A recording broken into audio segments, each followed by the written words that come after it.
All right, so after teasing this thing out for a week or so, the decision has been finally laid down by the NBA on the suspension time for Memphis Grizzlies star Ja Morant. There have been a lot of rumors floating around. They teased this thing out to start the finals that it was coming soon after they were done with this.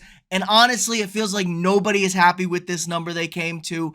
A lot of people saying it's way too much. A lot of people saying it did not go nearly far enough. Almost no one saying they are happy with this number, a very small contingency them. But it's 25 games. He is now officially suspended for 25 games for the 2023-2024 season without pay. So that'll put him out till about December, and he has to meet some conditions before he'll be allowed to join back in the league. And honestly, I kind of like this number. I think I would have preferred a little bit more, maybe 30 games. Nice even round number, but then again, 25 is also an even number here. A lot of people think it was way too low.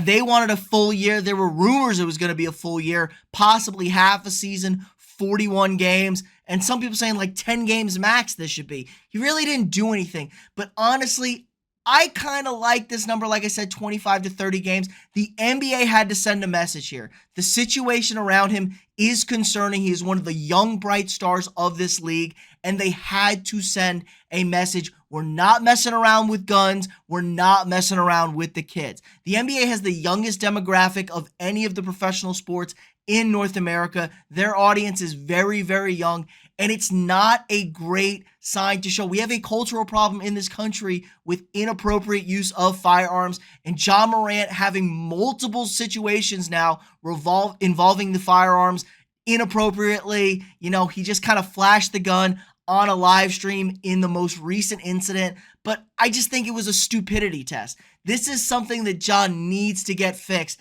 And it's really, honestly, it's really easy to fix this. It's really not hard to not be playing around with guns, and more importantly, not be playing around with guns on social media. That's the big problem. If you do this shit at your house, no one's gonna care. But this has now been multiple incidents with you in public, a couple caught on camera, being very reckless with firearms, and that's not a good look whatsoever. So there were a couple incidents this past season that ultimately led to him getting suspended for 8 games during this past season. And he went and sought therapy help. He went to some retreat somewhere saying he was going to get help. And then he left after a couple days saying he was better, and then was reinstated by the NBA. And now we have this incident in May. It's just so stupid. So I think that's what compounded this suspension. For those who are saying it's not nearly enough, there's no criminal aspect involved here. It's kind of like, this is another strike, dude. You got suspended for 8 games. You claimed you went and got help. You sought treatment, and then you instantly relapsed. It's not like a year later, a year and a half later. It was like 2 months later. They get into the playoffs. They get bounced in the first round. He has a fantastic series before he gets injured against the Lakers and was okay when he came back. But still, man, in middle of May, you're doing this after you were just suspended in March.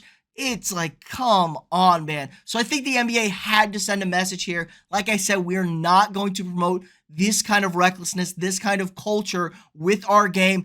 And the matter of fact is, Ja, you can't be this dumb, dude. You just got in trouble for this. Suspended the 8 games, like I said. And all in all, this is going to cost him a massive amount of money. We're talking $40 to $50 million.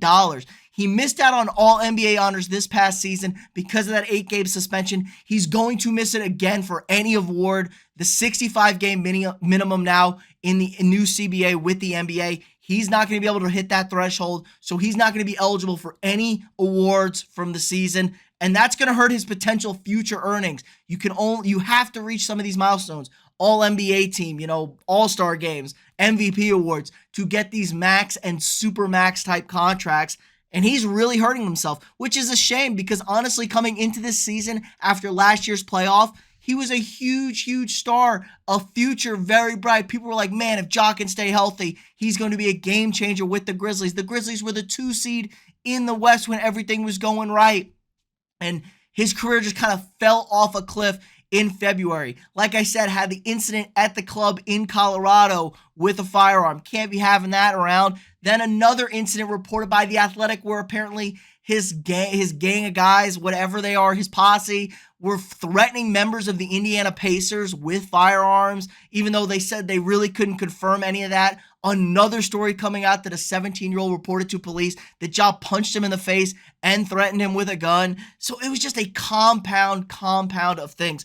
I think a full season would have been way too harsh for those who are like, Adam Silver soft, Adam Silver didn't come out hard enough, full season cook. I mean, nobody likes Adam Silver, me included. He's a very players type guy. But the crime didn't fit the punishment. A full year for this. Like I said, there were no criminal issues. It's really just kind of like, are you an idiot test? Like, you can't do that stuff. And clearly he needs help. Clearly he's lashing out where he continues to do some of this stuff. So I think Ja's response was hopefully genuine this time. He did release a statement saying he understands, he gets it, you can't have this. He is a influence to kids. Want to or not, he is he is a role model. I know NBA guys, I'm not a role model. You are. Kids love basketball. Kids look up to you. So you got to set a high standard for them. And he said he's going to go get help. He's been reflection on stuff.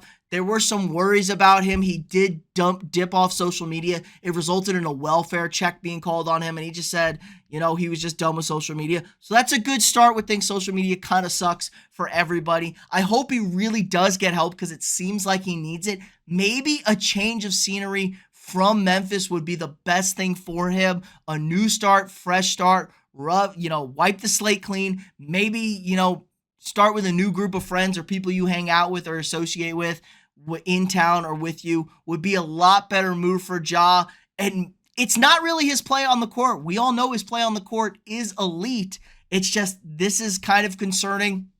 Nike seem to back him. I'm glad that Nike's backing him. He has a signature shoe with them. They're not backing off. They say they support him. They appreciate. Let him go through the process. I'm really happy with that. Now the NBA PA kind of protecting their players, bitching about, oh, this is unprecedented. It doesn't fit anything. NBA, shut the hell up.